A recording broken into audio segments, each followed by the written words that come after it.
جمعہ کا بیان پڑھ رہے تھے ہم، جمعہ میں خطبے کے احکام۔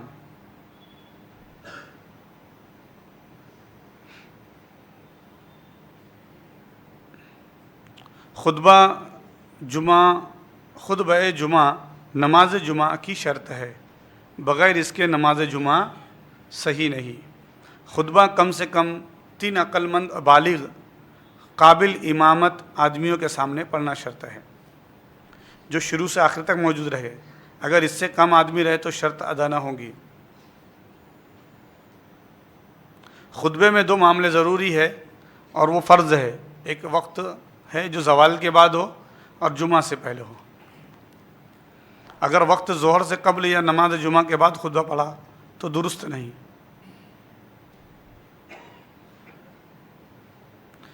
خطبے میں اللہ کا ذکر ہونا چاہیے، اس کی تعریف ہونا چاہیے۔ بغیر اللہ کے ذکر کے خطبہ ہوا تو خطبہ نہ ہوگا۔ اللہ اکبر یا الحمدللہ سبحان اللہ خطبے میں بولنا ضروری ہے۔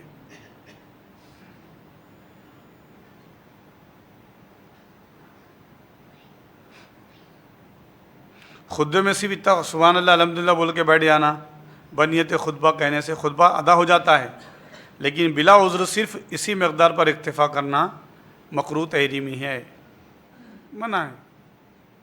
تو لاک ڈاؤن میں کیے، بہت چھوٹے چھوٹے خطبے آ گئے تھے لاک ڈاؤن کے اندر، بہت جگہ جگہ پر جمعہ ہو رہے تھے، تب خطبہ کیسا پڑھنا؟ تو الحمدللہ سبحان اللہ بول کے پڑھ سکتے تھے آپ کو تھوڑی کوئی پکڑ رہا، کوئی قید کر رہا آپ کو۔ اب خطبے میں 12 سنتیں ہیں اور بہت اہم ہے، اس کو یاد رکھیے، اس کو ذہن میں رکھیے۔ خطبے کو طہارت کے ساتھ پڑھنا، با طہارت ہو کر خطبہ پڑھنا، یعنی کہ چھوٹی ناپاکی اور بڑی ناپاکی ہے نا، حدث اصغر اور حدث اکبر جو ہے، وضو والی اور غسل والی دونوں ناپاکی سے پاک ہونے والا خطبہ دیں گا۔ کھڑے ہو کر خطبہ پڑھنا سنت ہے۔ خطیب کا قوم کی طرف منہ کرنا سنت ہے، اور قبلے کی طرف پشت کرنا، یعنی قبلے کی طرف پیٹھ ہو اور عوام سے مخاطب ہے۔ 2 خطبے پڑھنا، 2 خطبے ہوتے ہیں نا جمعہ میں، دونوں خطبوں کے درمیان اتنی دیر بیٹھنا کہ 3 آیتیں پڑھ سکے، یہ خطبہ پڑھنے والے کی تمام اعضاء قرار پا جائے، ہے نا۔ وہ بول بول کے تھوڑا سا ہو گیا، تھوڑا سا آرام کرے، بیٹھ جائے، تھوڑا سانس لے لے، وہ دروشی پڑھے یا پھر آیتیں پڑھنے کی مقدار بیٹھ جائے، اور پھر کھڑا ہو اور خطبہ ثانی شروع کرے۔ خطبہ شروع کرنے سے قبل دل میں اعوذ باللہ من الشیطان الرجیم پڑھ لینا، یہ بھی سنت ہے، زور کے پڑھنے کی ضرورت نہیں ہے، آہستہ پڑھ لیں۔ خطبہ ایسی آواز میں پڑھنا کہ لوگ سن سکیں۔ خطبہ الحمدللہ سے شروع کرنا چاہیے۔ خطبہ اولیٰ میں ان چیزوں کا ہونا: اللہ تعالیٰ کی حمد و ثنا، اس کی وحدانیت کی شہادت، نبی اکرم کی رسالت کی شہادت، آپ پر درود شریف، مسلمانوں کو واضح و نصیحت، قرآن مجید کی 3 چھوٹی آیتیں یا 1 بڑی آیت، اور خطبہ ثانیہ میں پھر حمد و ثنا، شہادت، درود شریف، قرآن مجید کی 1 آیت کا پڑھنا، اور واضح نصیحت کے بجائے مسلمانوں کے لیے دعا کرنا۔ یہ خطبے میں دونوں خطبوں میں سنت طریقہ ہے جو میں نے سرسری طور پر آپ کو ذکر کر دیا۔ خطبوں کو زیادہ طول نہ دینا، بہت زیادہ طویل بھی نہیں پڑھنا چاہیے۔ خطبہ مختصر اور نماز سے کم رہے، اور نماز بمقابلہ خطبہ طویل ہو، ہے نا۔ خطبہ منبر پر پڑھنا چاہیے۔ دونوں خطبوں کا عربی میں زبان میں ہونا ہے۔ خطبہ عربی میں پڑھنا سنت مؤکدہ ہے، اس لیے کہ ہمیشہ نبی اکرم صلی اللہ علیہ وسلم نے خطبہ عربی میں پڑھا۔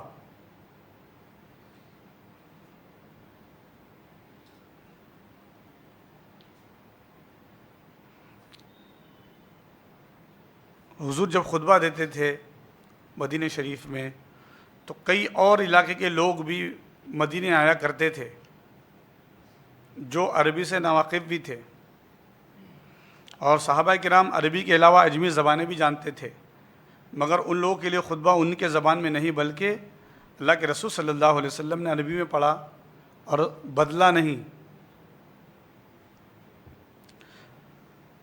مصفی شرح معطا میں ہے کہ جب ہم نے نبی کریم صلی اللہ علیہ وسلم اور ان کے خلفاء اور ان کے تابعین وغیرہ کے خطبوں کو دیکھا تو ان میں چند چیزیں معلوم ہوئی۔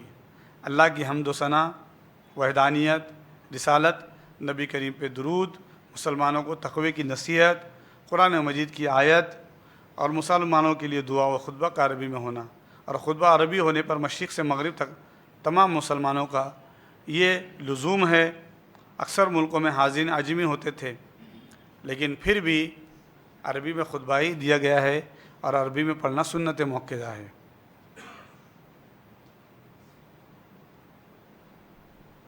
عربی کے سوا کسی اور زبان میں پڑھنا یا عربی کے ساتھ کسی اور زبان کے نظم یا نثر ملا دینا خلاف سنت موقدہ اور مکروہ تحریمی ہے۔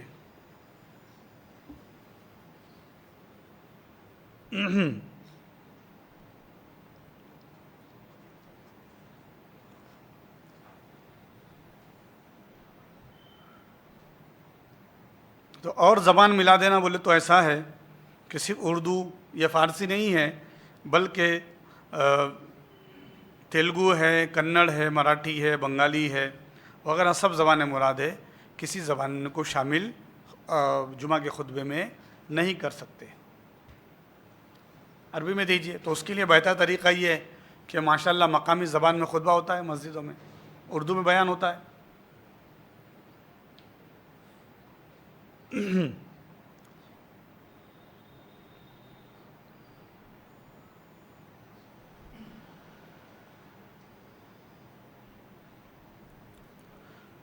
خطبے کے وقت ستر عورت کا خیال رکھنا چاہیے، یعنی بدن ڈھکا ہوا ہو، خطبہ پڑھنا چاہیے۔ اور خطبہ پڑھتے وقت عصا پکڑنا اور خطبہ شروع کرنے سے پہلے جبکہ مؤذن دوسری اذان کہتا ہو امام کا ممبر پر بیٹھنا، یہ بھی مسنون ہے، سنت ہے۔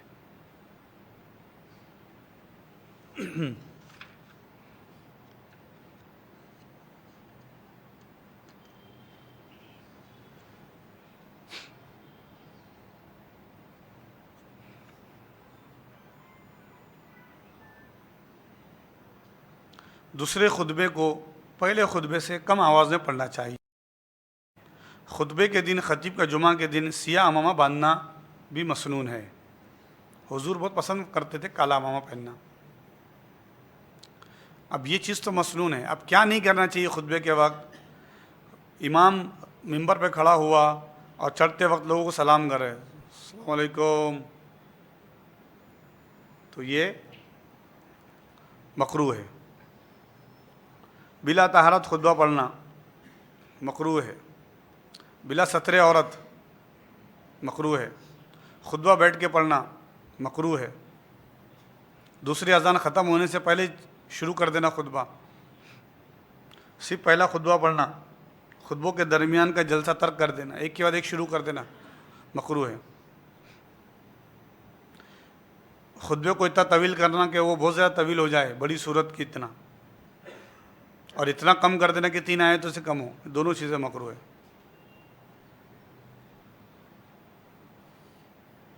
خطیب کا خطبہ پڑھنے کی حالت میں کلام کرنا مکروہ ہے، البتہ کسی کو شرعی مسئلہ بتا دینا یا اشارے سے کسی بری بات کا منع کرنا جائز ہے۔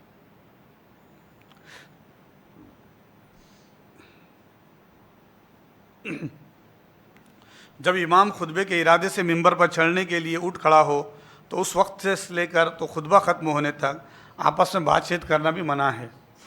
ذکر کرنا، تسبیح، نوافل پڑھنا سب منع ہے۔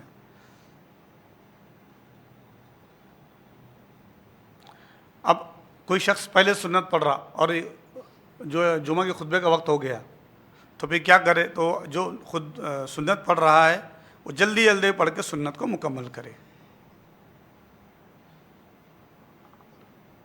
دونوں خطبوں کے درمیان بیٹھنے کی حالت میں خطیب یا قوم دل ہی دل میں دعا مانگ لے، کوئی مذاکرہ نہیں، زور کے دعا نہ کرے، دل ہی دل میں دعا کرے۔ خطیب کا خطبہ ثانیہ میں کسی خاص دعا کے موقع پر خصوصیت دائیں بائیں طرف منہ پھیرنا بدعت ہے۔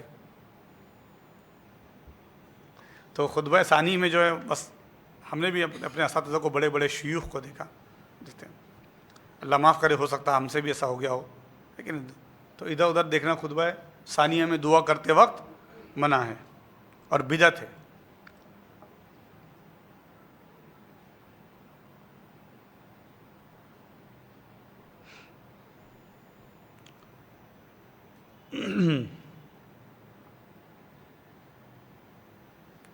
امام کو خطبہ پڑھنے سے پہلے محراب کے اندر نماز پڑھنا مکروہ ہے. یعنی کہ خطبہ پڑھنے سے پہلے امام آگے محراب میں پڑھ رہا ہے تو کراہت لگتی ہے.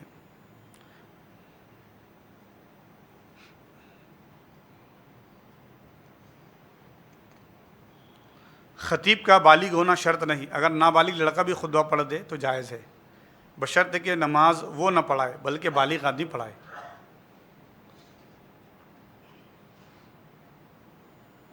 بہتر یہ کہ خطبہ اور نماز ایک ہی شخص سے پڑھائے. خطبہ اور نماز میں اتنا فصل ہو جائے، مثلا امام خطبہ پڑھ کر مکان چلا جائے یا کھانا کھائے اور پھر دیر سے آئے تو پھر واپس خطبہ پڑھنا ہوگا. اتنی دیر بیچ میں درمیان فاصلہ نہیں ہونا چاہیے. اگر امام کو خطبہ پڑھنے کے بعد حدث ہو جائے،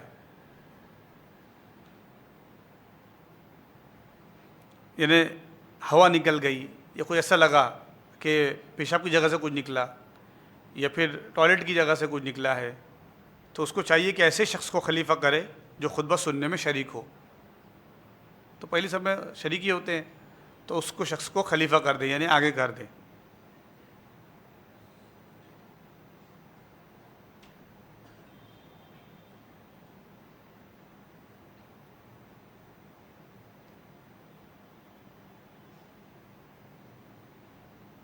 اگر نماز میں داخل ہونے کے بعد حدث ہو تو اس وقت مقتدیوں میں سے ہر شخص کو خلیفہ کر سکتا ہے، خواہ وہ خطبہ سننے میں شریک ہو یا نہ ہو. تو اس کو پیچھے سے لے کے آگے کر دے اور خود پیچھے سے چلا جائے.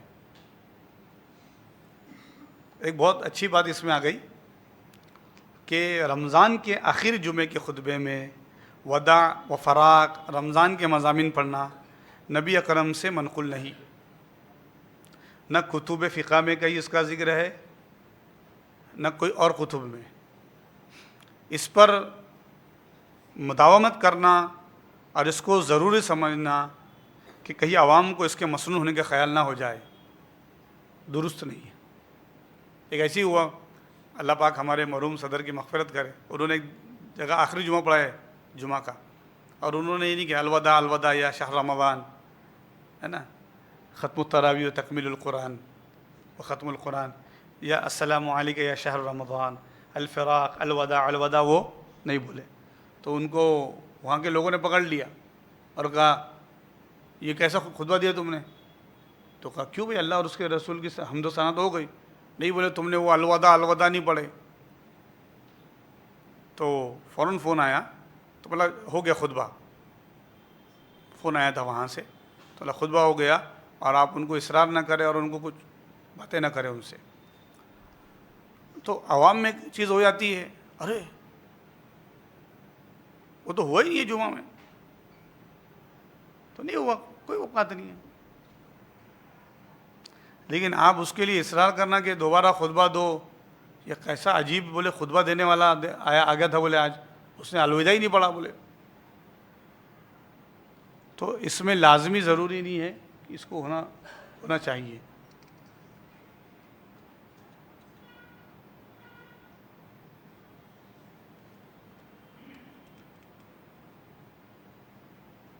تو یہ خطبہ تھا، اور خطبے میں کچھ سنتیں تھیں. اب کچھ خطبے کے کچھ آداب وغیرہ ہے، تو انشاءاللہ اس کو کل شامل کر کے یہ بیان ختم کر دیں گے اور دوسرا بیان شروع کریں گے. درود پاک پڑھ لیجیے، اللہم صلی علی سیدنا و نبینا و مولانا محمد النبی الامی وعلی آلہ وصحبہ وسلم. کسی کو کچھ پوچھنا ہے تو پوچھ سکتے ہیں. ایک سوال یہ آیا تھا آن لائن میں، تو میں ضرور پیش کرتا ہوں. کچھ دن پہلے آیا تھا کہ روزے کی حالت میں روٹ کینال کر سکتے کہ دانتوں کا؟ تو باقاعدہ اس کے تعلق سے فتاویٰ ہے کہ روٹ کینال کی ٹریٹمنٹ کے دوران دوائی اور پانی وغیرہ کا حلق میں جانے کا بہت زیادہ امکان ہوتا ہے، لہٰذا اگر دوائی یا پانی حلق سے نیچے اتر جائیں گا تو روزہ ٹوٹ جائے گا۔ اس لیے شدید عذر اور مجبوری نہ ہو تو روزوں میں اس سے بچنا چاہیے، بلکہ افطار کے بعد کروائے یا پھر رمضان کے بعد کا وقت لے لے۔ اور اگر افطار کے بعد ممکن ہو اور شدید مجبوری بھی، اور یعنی سخت تکلیف ہو رہی ہو، درد ہے اور درد کچھ دوا سے بھی افاقہ نہ ہو رہا ہو، تو روزے کی حالت میں ٹریٹمنٹ کروا لے، اور اس دوران اگر پانی یا دوا وغیرہ حلق سے نیچے اتر گئی تو روزہ فاسد ہو جائے گا، اور پھر اس روزے کی قضا لازم ہوں گی، کفارہ نہیں۔ عذر آ گیا نا اس کے اندر۔ تو اب بہتر تو یہ ہے کہ ماشاءاللہ اب ہمارے شہر میں کافی کلینک ہے اور ڈینٹسٹ بھی کافی ہے، ان لوگوں کے لیے بھی سہولت ہوتی ہے۔ عشاء کے بعد وہ لوگ ماشاءاللہ 1 بجے تک 2 بجے تک دواخانہ کھلا رکھتے ہیں، تو بہتر ہے اس روٹ کینال وغیرہ جو بھی کرنا ہے دانتوں کا علاج ہم وہ بعد افطاری کے کریں۔ کل کے عنوان کے حوالے سے ایک آیا تھا، کیا کفن پر کچھ لکھا جا سکتا ہے؟ ہاں، کفن کے اوپر بھی جو ہے انگلی سے لکھ دیجئے، کلمہ وغیرہ لکھ دیجئے۔ ایک سوال یہ کہ ویسٹرن ٹوائلٹ میں طہارت کو کیسے مینٹین کرے؟ یہ وہی جو بیٹھ کے کرنا ہوتا ہے نا، سیٹ والی ہے نا، تو شروع میں اس میں دقت ہوتی ہے، پھر بعد میں آدمی خود ماہر ہو جاتا ہے۔ تو اس میں فلش ہوتا ہے، پہلے فلش دبا دے، تو فلش دبانے کے بعد پورا گندا پانی چلا جاتا ہے اور صاف پانی آ جاتا ہے۔ پھر آپ جو ہے آرام سے جو ہے اپنی حاجت کرے۔ اگر آپ کو ایسا لگتا ہے کچھ پانی اڑ رہا ہے تو اتنی جگہ دھو لے، آپ جس جگہ پہ چھینٹے اڑنے کا آپ کو خدشہ ہے، یا جتنا ایریا وہاں چھینٹے اڑنے کا محسوس ہوتا ہے آپ کو، اس کو اگر صفائی کر لے تو آپ کی طہارت پہ کوئی حرف نہیں آئے گا۔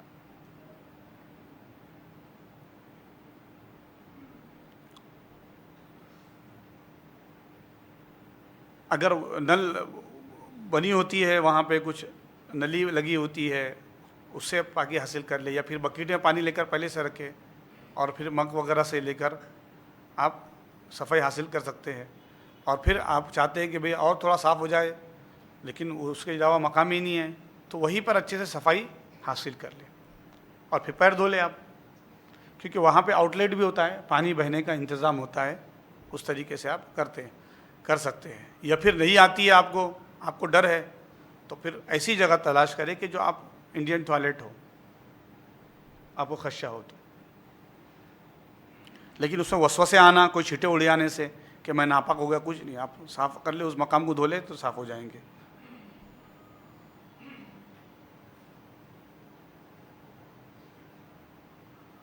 بیٹھ کر پیشاب کرنا مشکل ہو تو کیا کھڑے رہ کر سکتے ہیں؟ بخاری شریف میں آتا ہے کہ اللہ کے رسول صلی اللہ علیہ وسلم نے ایک مرتبہ طہارت فرمائی، لیکن اسے معمول نہیں بننا چاہیے، بیٹھ کر ہی کرنا چاہیے۔ ایسا کوئی ہے کہ وہ بیٹھ ہی نہیں سکتا تو پھر وہ ویسٹرن ٹوائلٹ یوز کریں۔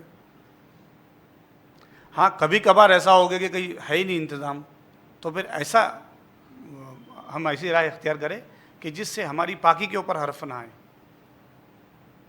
تو وہ انتظامات بھی ہے، ایئرپورٹ وغیرہ پر بہت سارے مقامات پر ایسا کچھ بنا ہوا ہوتا ہے حصہ کہ جس سے ہم چھینٹوں سے بچ سکتے ہیں۔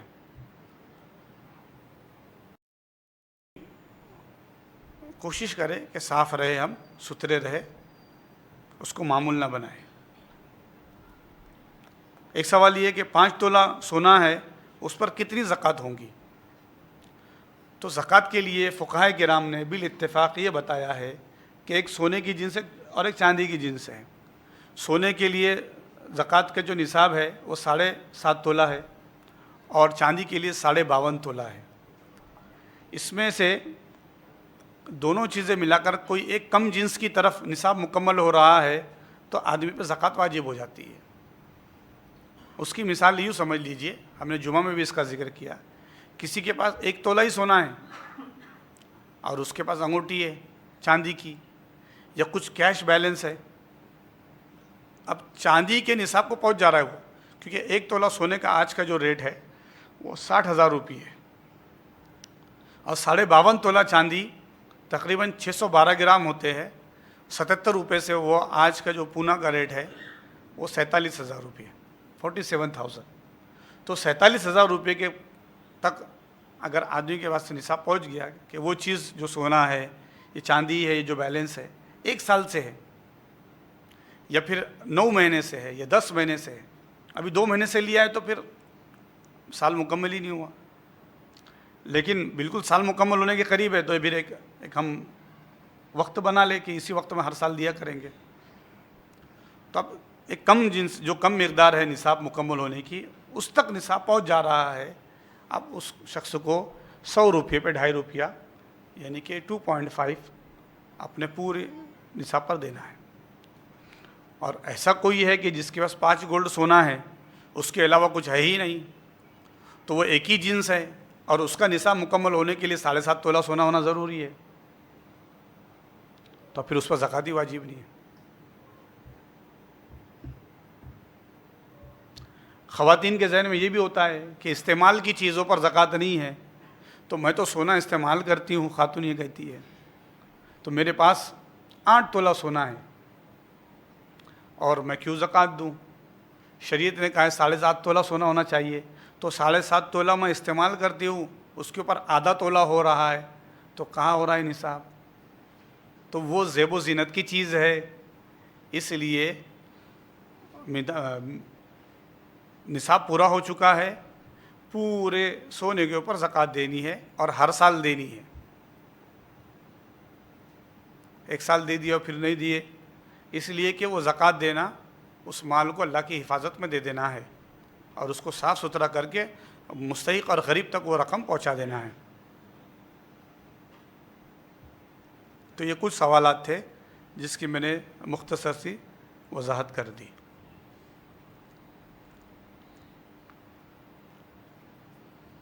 کسی کے ذہن میں کوئی سوال ہو تو پوچھ لیجئے.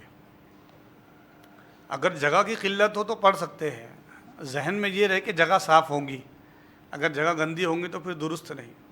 بھائی کا سوال یہ کہ نماز جنازہ سڑک پر پڑھنا کیسا ہے؟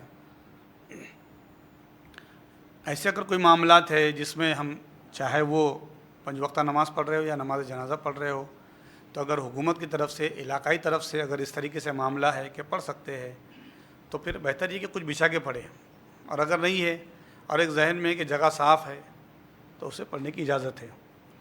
البتہ جو جگہ نماز جنازہ پڑھی جا رہی ہے اس کا صاف ہونا ضروری ہے اور اس کے لیے جگہ بھی متعین ہونا چاہیے.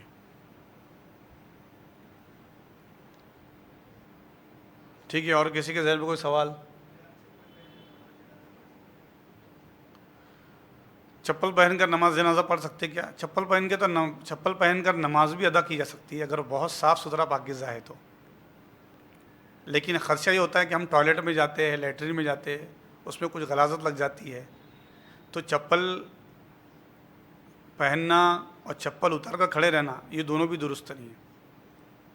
تو بہتر ہے کہ ہم اس کو چپل کو ہٹا دیں اور پھر نماز جنازہ پڑھیں. اب آپ بولیں گے مولانا آپ نے تو نماز ہی پڑھنے کا بول دی چپل میں. ایک چیز یاد رکھیے، آداب ہوتے ہیں، اللہ کی بارگاہ کے آداب ہیں. ایک دم نیو برانڈ چپل لائے اپنے، بالکل کمپنی سے ابھی مشین سے نکلی ہے آپ کی، بالکل نئی صاف ستھری چپل ہے، آپ اس کو پہن کے نماز پڑھ رہے ہیں، لیکن چپل پہن کر بارگاہ رب میں کھڑے ہوئے کیسا لگ رہا ہے آپ کو؟ اس کی آپ مثال دوں، آپ نے برانڈیڈ آپ نے انڈر ویئر خریدی جو نیچے پہنی آتی ہے، انڈر ویئرس بولے تو انڈر گارمنٹس، اور آپ کو کچھ ملا نہیں، ٹوپی نہیں ملی، اور آپ نے وہ انڈر ویئر سر میں پہن لیا آپ نے، تو کیسا لگے گا آپ کو کہ یار میں نے کیا کام کیا میں نے؟ کوئی بولے گا بھائی یہ کیا پہن لیا آپ نے، وہ آپ بولیں گے میں نے استعمال تھوڑی کیا ہوں، یہ تو کپڑا ہی ہے. تو ہر ایک چیز کا اس کا مقام ہوتا ہے. تو میں ہمیشہ بھی ذکر کرتا ہوں کہ ایک آدمی خود ایک سینس بنتا ہے. آپ کے پانی کی ٹانکی میں سے نل آ رہا ہے، وہ حمام میں بھی ہے اور وہ ٹوائلٹ میں بھی ہے، ٹھیک ہے؟ اب آپ سوچیں میں ٹوائلٹ کر کے یہی کلی کر لوں تو کیسا لگے گا؟ پانی تو ایک ہی جگہ کا، نل ایک ہی جگہ کا ہے، لیکن وہ مقام درست نہیں ہے. آپ وضو وغیرہ حمام میں کریں گے، ٹوائلٹ میں آپ راحت حاصل کریں گے اور واش ہو کر باہر نکلیں گے. تو اسی طریقے سے جو ہے خدشہ ہے، چپل اپنے پیروں کو محفوظ رکھنے کی چیز ہے، وہ گندگی میں جاتی آتی ہے، تو بہتر یہ ہے کہ چپل کو ہٹا دے اور پھر نماز ادا کرے۔ ہاں اگر ایسا لگ رہا ہے کہ وہ جگہ ہی گندی ہے جہاں پہ کھڑے ہیں اور میری چپل صاف ہوں گی اس سے، تو پھر اتار کے اس کے اوپر کھڑے ہو جائے۔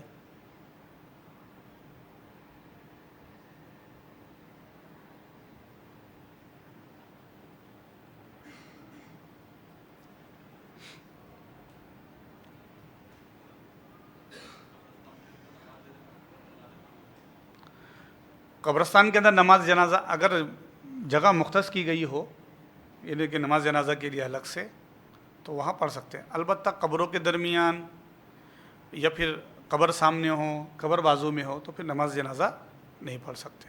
ہاں کوئی بیچ میں آڑ ہے اور جگہ بنا دی گئی ہے، یہ جگہ اس وقف کے وقت میں یا پھر تعین ہے اس کا، تو الگ الگ جگہ بھی جہاں پہ کھلی جگہ ہے وہاں پہ پڑھ سکتے ہیں۔ انہیں پتہ نہیں ہے، انہیں وقف کرنے والے شخص نے نماز قبرستان کے اندر کون سی جگہ قبر کے لیے دی، کون سی جگہ نماز کے لیے، تو تعین نہیں اس کا، تو ہم تعین نہ کریں، کبھی آگے پڑھ لے کبھی پیچھے پڑھ لے، قید نہ لگائے کہ یہی پڑھے۔ یہ فقہائے کرام نے ہمیں یہ صراحت کی، یہ وضاحت کی ہے۔ اچھا بیٹا بچے کا یہ بولنا ہے کہ بغیر بیان کے، ہے نا، تو جمعہ کا خطبہ اہم ہے، اور آپ ہم سب جانتے ہیں اللہ کے رسول صلی اللہ علیہ وسلم نے فرمایا، فقہائے کرام نے بتایا کہ جب آپ جمعہ کے لیے آ رہے ہو تو فرشتے ڈائری لے کر کھڑے ہوتے ہیں مسجد کے گیٹ پر، جو آ رہے ہیں ان کے نام لکھے جاتے ہیں، اور جب آپ شامل ہوتے ہیں مسجد میں، اور جیسے ہی امام خطبے کے لیے کھڑا ہو جاتا ہے وہ ڈائری بند کر دی جاتی ہے اور وہ فرشتے بھی خطبے میں شامل ہو جاتے ہیں۔ اب اس کے بعد اگر آپ آ رہے ہیں تو آپ کے تو انٹری ہے ہی نہیں بارگاہ خداوندی میں، تو جمعہ میں آنا کیا ہے؟ فَسَعُوا إِلَى ذِكْرِ اللَّهِ وَذَرُوا الْبَيْعَ، سب چیزیں چھوڑ دو اور دوڑو اللہ کے گھر کی طرف۔ اب بھی آپ اذان کے بعد بھی اگر کسی لگے اذا نودی للصلاۃ، کیا فرمایا ہے؟ فرمان خداوندی کیا؟ اذا نودی للصلاۃ من یوم الجمعہ، جب اذان دے دی جائے، اعلان کر دی جائے جمعہ کے لیے، فسعوا الی ذکر اللہ، اللہ کے ذکر کی طرف دوڑو، یعنی مسجد کی طرف، نماز کی طرف دوڑو۔ وذروا، اور چھوڑ دو البیع، خرید و فروخت، یعنی بزنس، تجارت، دنیا کو چھوڑ دو۔ اب جو شخص ایسا کر رہا ہے تو پھر وہ حکم خداوندی کے منافی کر رہا ہے، اس کی نماز تو ہو گئی، لیکن جو اس کا ثواب ملنا ہے، جو اس کی اہمیت ہے، جو فضیلت ہے، جو صدقہ کرنا ہے، جو نیکیاں ہے، اور جو آقا نے فرمایا خوشخبری اس کے لیے، جو خاموشی سے آیا، وضو وغیرہ غسل کیا، سنت ادا کیا، پھر جہاں جگہ ملی وہاں جمعہ پڑھ لیا، اور پھر وہ بڑے سکون اطمینان سے گھر لوٹا، تو پاک لوٹا ہو گناہوں سے، وہ اس کے مصداق نہیں ہوگا۔ بچے نے جو سوال کیا تھا کہ وہ بیان کے بغیر اگر آتا ہے، تو بچے کا شاید زو معنی اس کا سوال ہے، ایک تو اس پہ خطبہ پوشیدہ ہے یا اردو کا بیان پوشیدہ ہے۔ اردو کا بیان نہیں سنا تو کوئی حرج نہیں ہے، لیکن خطبے میں رہنا ضروری ہے۔ اللہ ہم سب کو نیک توفیق عطا فرمائے اور عبادات کا اہتمام کرنے والا بنائے اور علم دین کو سیکھنے سکھانے والا بنائے۔ وصلی اللہ تعالی علی خیر خلق سیدنا و نبینا و مولانا محمد وعلی آلہ وصحبہ اجمعین والحمد للہ رب العالمین۔